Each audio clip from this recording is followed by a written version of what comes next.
देखिएगा, आज का जो हमारा टॉपिक है वह है कक्षा 10 का जो पाठ 4 है उसकी शुरुआत है। और उस पाठ 4 का जो नाम है वह है प्रतिरक्षा एवं रक्त समूह। देखिएगा,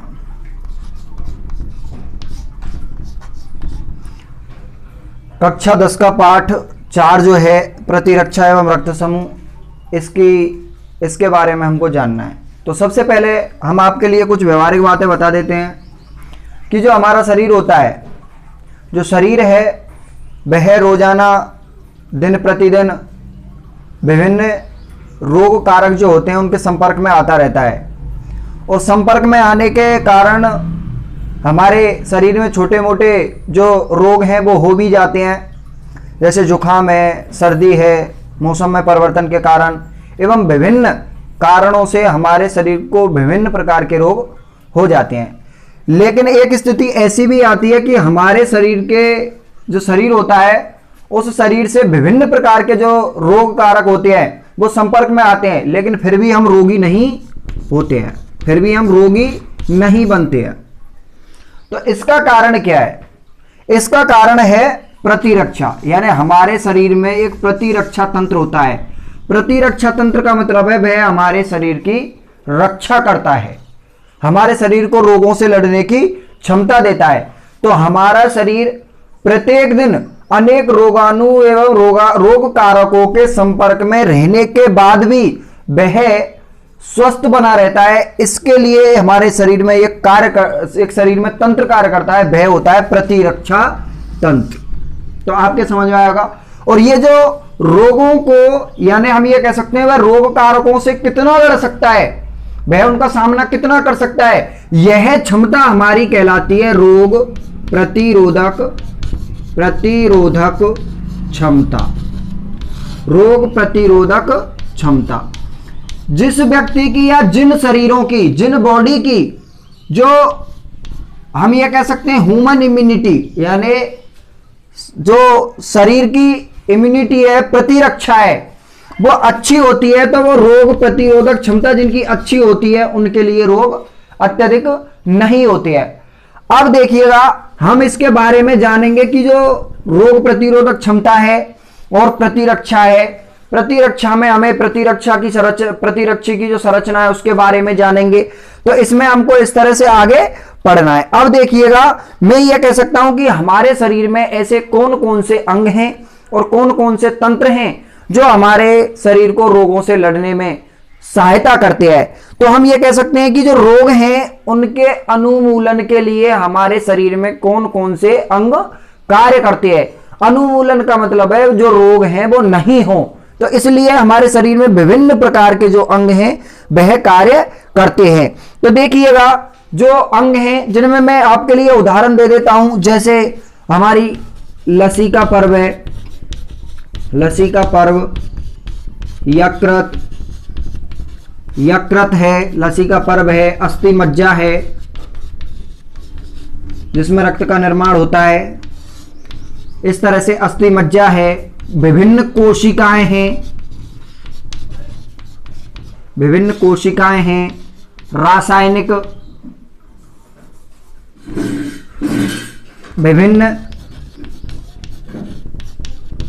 रासायनिक पदार्थ हैं।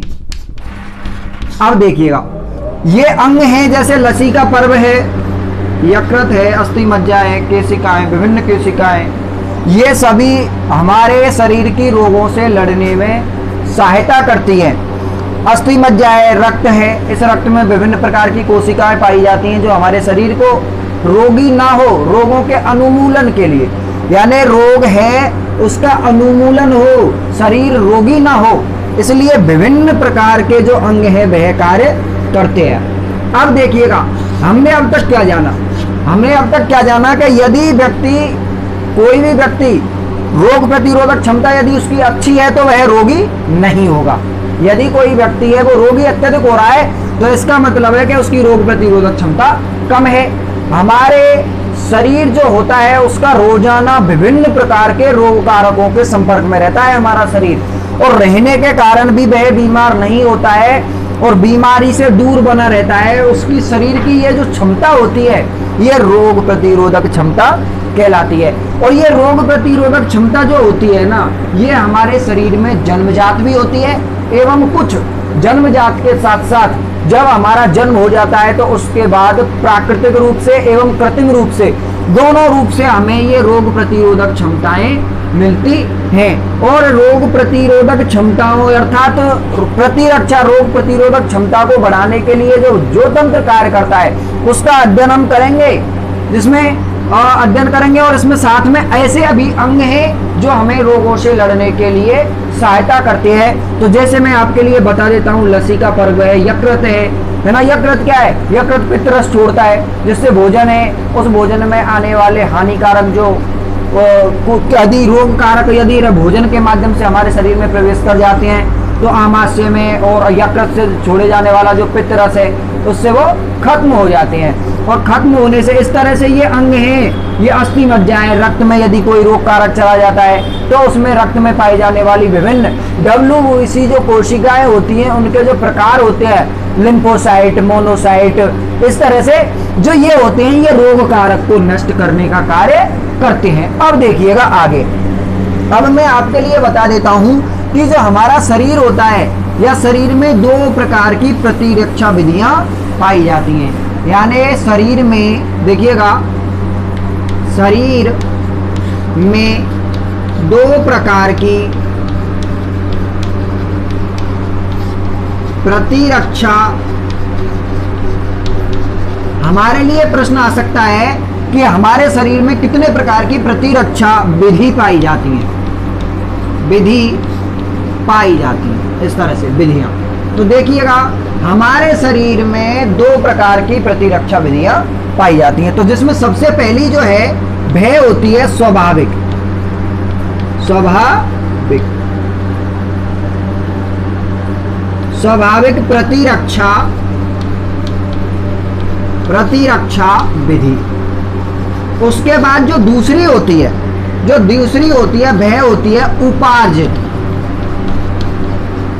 उपार्जित प्रतिरक्षा विधि। अब देखिएगा, एक तो होती है स्वाभाविक प्रतिरक्षा विधि और जो दूसरी होती है वह होती है उपार्जित प्रतिरक्षा विधि। जैसा कि हमारे लिए शब्द से पता चल रहा है कि स्वाभाविक, स्वाभाविक का मतलब ये हुआ कि वह स्वभाव से है, अर्थात वो जन्मजात है, जन्म से हमें प्राप्त हो रही है। अब देखिएगा इनमें दोनों में एक ये भी आ सकता है कि अंतर क्या है। तो देखिएगा स्वाभाविक का मतलब ये हो गया कि यह प्रतिरक्षा विधि जन्मजात होती है। उपार्जित जो प्रतिरक्षा विधि जो है यह हमारे लिए जन्म से प्राप्त नहीं होती है, यह जन्म के बाद कृत्रिम रूप से हमें प्राप्त होती है।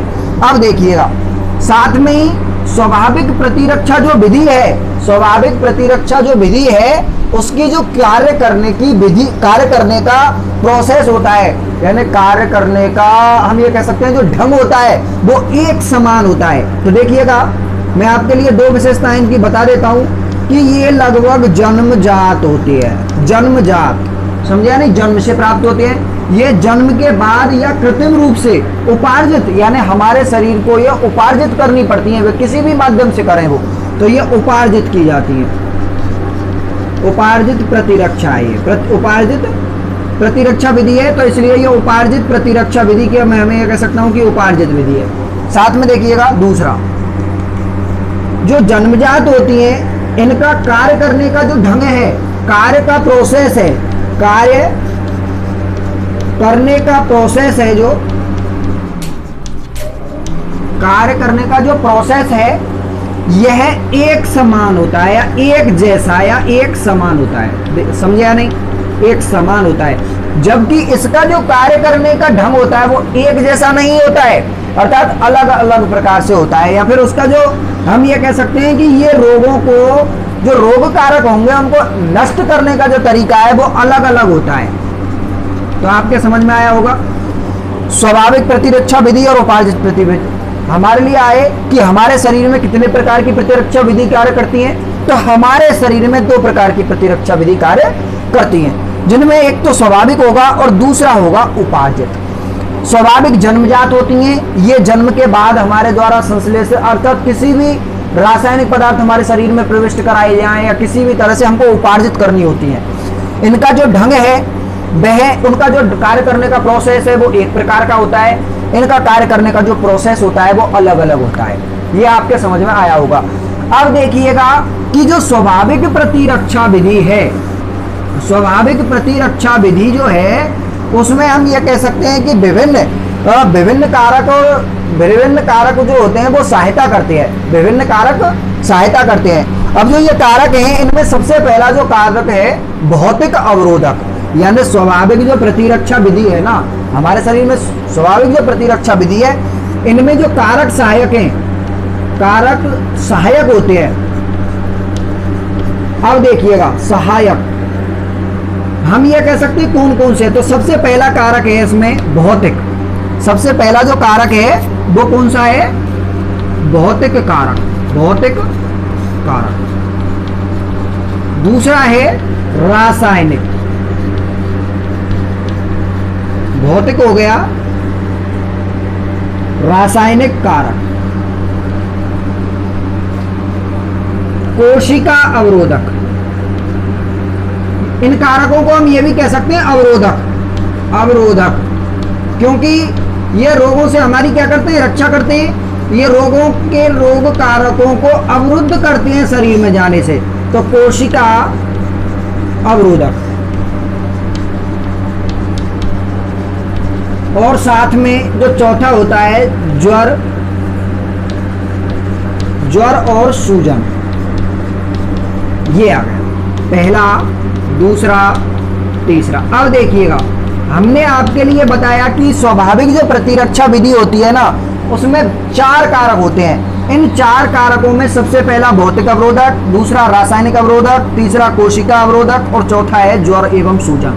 अब इनके आपको ध्यान से समझते जाना है। जैसे हमारे लिए आ जाए कि भौतिक अवरोधक कौन कौन से हैं जो हमारी हमें रोगों से लड़ने की क्षमता देती है, तो भौतिक अवरोधक। अब भौतिक का मतलब है वो व्यवहारिक हैं, भौतिक हैं। अब देखिएगा भौतिक कौन कौन से हैं, तो जो भौतिक का मतलब ये है कि हमारा जो शरीर है, हमारे शरीर में त्वचा पाई जाती है। जो त्वचा होती है, यह जो त्वचा होती है हमारे शरीर में रोग कारकों को घुसने देगी, अंदर प्रविष्ट होने देगी? नहीं होने देती है। तो ये जो भौतिक अवरोधक हो गया, यानी रोगों से लड़ने के लिए ये जो त्वचा है ये हमारे लिए सहायक है, तो हमारे लिए ये भौतिक अवरोधक हो गया त्वचा। पहला समझ में आ गया होगा, त्वचा।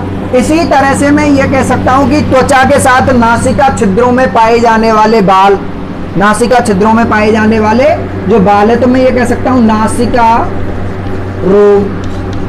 भाई नासिका रोम का मतलब क्या है? हम श्वास के अंदर भी तो रोग कारकों को ले सकते हैं, तो नासिका में पाए जाने वाले जो रोग होते हैं वो ये कहते हैं भाई तू रोगी, रोग कारक, रोग को करने वाले कारक, तू कहाँ जा रहा है?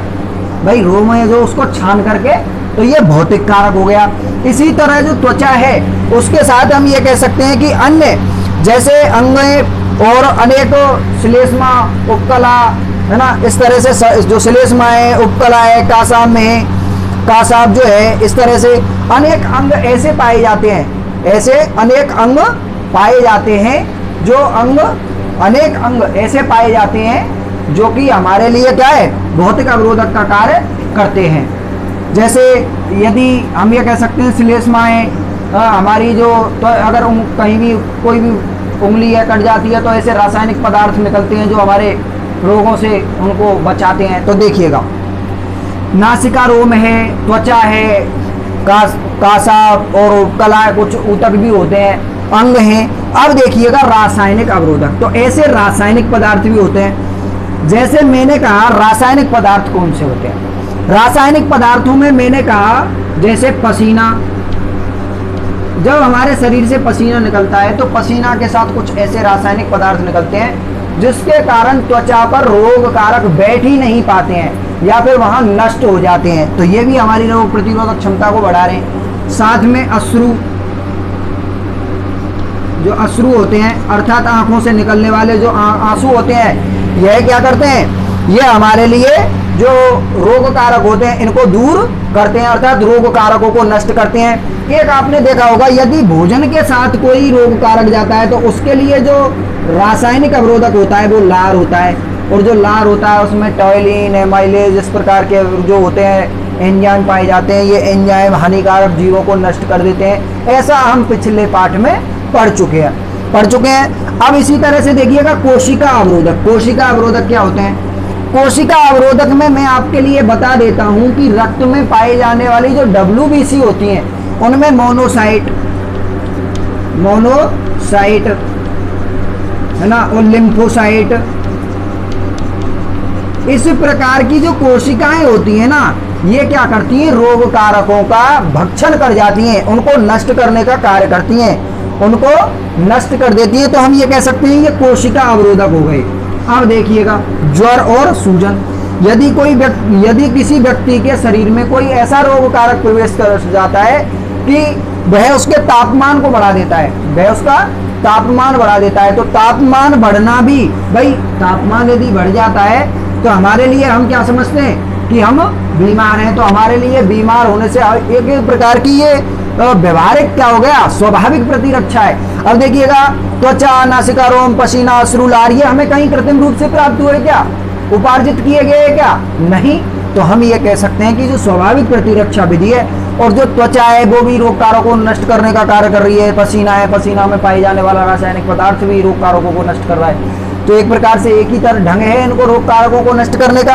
तो ज्वर और सूजन, जब कोई जीव या जहरीला जीव हमको काट जाता है तो काटने से हम ये कह सकते हैं कि जो सूजन है तो उसे उन्हीं कोशिकाओं में रासायनिक पदार्थ जो होते हैं, जो रासायनिक पदार्थ वो छोड़ते हैं। जैसे किसी मधुमक्खी ने काटा तो उससे निकलने वाला जो अम्ल होता है, उसी जिन कोशिकाओं में उसका विसरण हुआ है, फैला है, वही कोशिकाएं सूज जाती हैं, और सूज करके आगे की कोशिकाओं में उस जो क्या होता है अम्ल होते हैं उनको क्या करती हैं, आगे नहीं जाने जाती हैं। इसलिए ये जो सूजन है ये एक प्रकार का स्वाभाविक प्रतिरक्षा का क्या है, अवरोधक है। अब देखिएगा इसी तरह से उपार्जित विधि, प्रतिरक्षा विधि। अब इस उपार्जित प्रतिरक्षा विधि के बारे में हम जानेंगे, तो आप इसको समझ गए होंगे। अब देखिएगा उपार्जित प्रतिरक्षा विधि।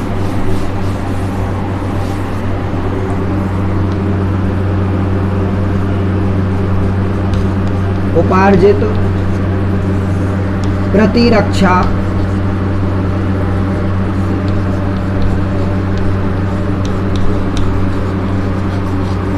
उपार्जित प्रतिरक्षा विधि। अब देखिएगा इसमें भी दो प्रकार की होती है। उपार्जित प्रतिरक्षा विधि जो है ये जन्मजात नहीं होती है, ये बाहर से लेनी होती है। और जो उपार्जित जो प्रतिरक्षा विधि होती है इसमें दो तरह की वो होती है। जैसे इसमें उपार्जित विधि में सबसे पहले होती है सक्रिय प्रतिरक्षा। ये उपार्जित ही है, जिसमें सबसे पहले हो गई सक्रिय प्रतिरक्षा विधि और दूसरी हो गई निष्क्रिय। दूसरी कौन सी हो गई, निष्क्रिय।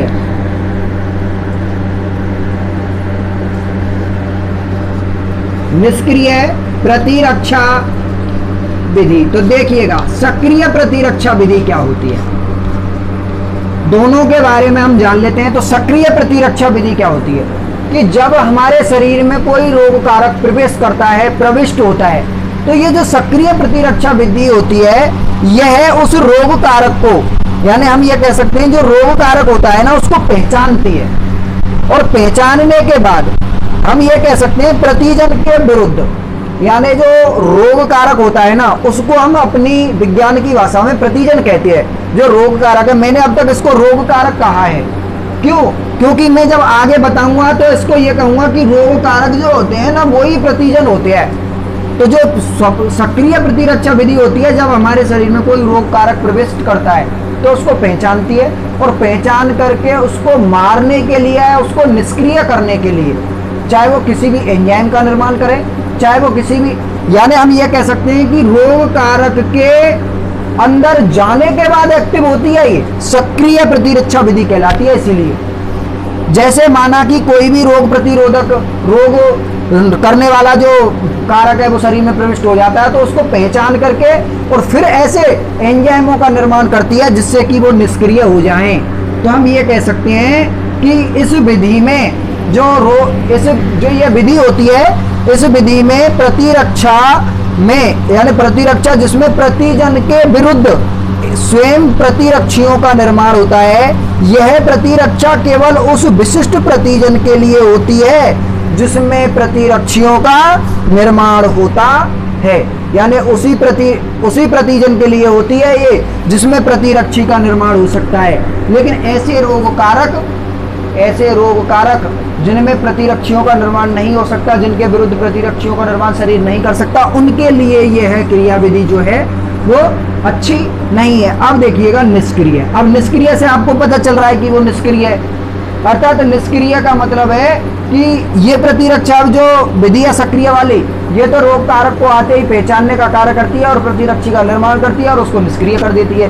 जबकि निष्क्रिय जो होती है इसका प्रविष्ट शरीर से बाहर से कराया जाता है। जैसे मैं आपको बता देता हूं कि बहुत प्रकार के जो रोग होते हैं, देखिएगा, यानी हम ये कह सकते हैं निष्क्रिय प्रतिरक्षा जो विधि है, इस निष्क्रिय प्रतिरक्षा विधि में जो प्रतिजन होता है यानी रोग कारक होता है, उसको नष्ट करने के लिए बाहर से प्रतिरक्षी छोड़े जाते हैं शरीर में। बाहर से क्या किए जाते हैं? प्रतिरक्षी बाहर से प्रविष्ट कराए जाते हैं। और बाहर से प्रविष्ट कराने पर जो प्रतिरक्षी होते हैं वो बाहर से प्रविष्ट कराने पर तब जाकर के प्रतिजन को क्या करते हैं? निष्क्रिय करते हैं। जैसे मैं आपको बता देता हूं, डिप्थीरिया जो होता है रोग है, अरे टिटनेस मान लो, ये लो टिटनेस का टीका लगाया जाता है। जब हमारे कहीं लोहे के द्वारा चोट लग जाती है तो चोट के बाद जस्ट हमारे लिए क्या हो जाता है? टीका लगाया जाता है। तो टीका होता है वो टीका टिटनेस का टीका होता है। क्यों? क्योंकि जो टिटनेस जो होती है, टिटनेस होगी, यानी हम ये कह सकते हैं कि उसमें टिटनेस के टीके में बाहर से ऐसे रसायनों का प्रविष्ट कराया जाता है जो प्रतिरक्षी होते हैं, जो प्रतिजन को नष्ट करने के लिए प्रतिरक्षी होते हैं, और वो बाहर से क्या किए कराए जाते हैं? प्रविष्ट कराए जाते हैं और शरीर में उनका निर्माण नहीं होता है। तब टिटनेस का, यानी हम ये कह सकते हैं जो टीके होते हैं वो निष्क्रिय प्रतिरक्षा विधि के अंतर्गत आते हैं, निष्क्रिय प्रतिरक्षा विधि के अंतर्गत आते हैं। तो मैं एक बार ये बता सकता हूं कि किसी भी विशेष प्रतिजन, किसी भी विशेष रोग कारक के विरुद्ध विशिष्ट प्रतिरक्षी प्रविष्ट कराए जाते हैं। विशिष्ट प्रतिरक्षी यानी जो रोग कारक को नष्ट करने वाले होते हैं उनका नाम प्रतिरक्षी होता है। प्रतिरक्षी प्रविष्ट कराए जाते हैं और इनका निर्माण शरीर में नहीं किया जा सकता। इनका निर्माण शरीर में नहीं किया जा सकता। जैसे उदाहरण के लिए टिटनेस एवं डिप्थीरिया, टिटनेस एवं डिप्थीरिया के टीके, यानी हम ये कह सकते हैं कि टीके जिसको वैक्सीन बोला जाता है ना, डिप्थीरिया हो या टिटनेस है, वो सभी निष्क्रिय प्रतिरक्षा विधि के अंतर्गत आते हैं। आगे की क्लास में हम आगे जानेंगे। जो आगे अपना प्रतिरक्षी का वो है, प्रतिरक्षी एवं प्रतिजन का क्रिया है,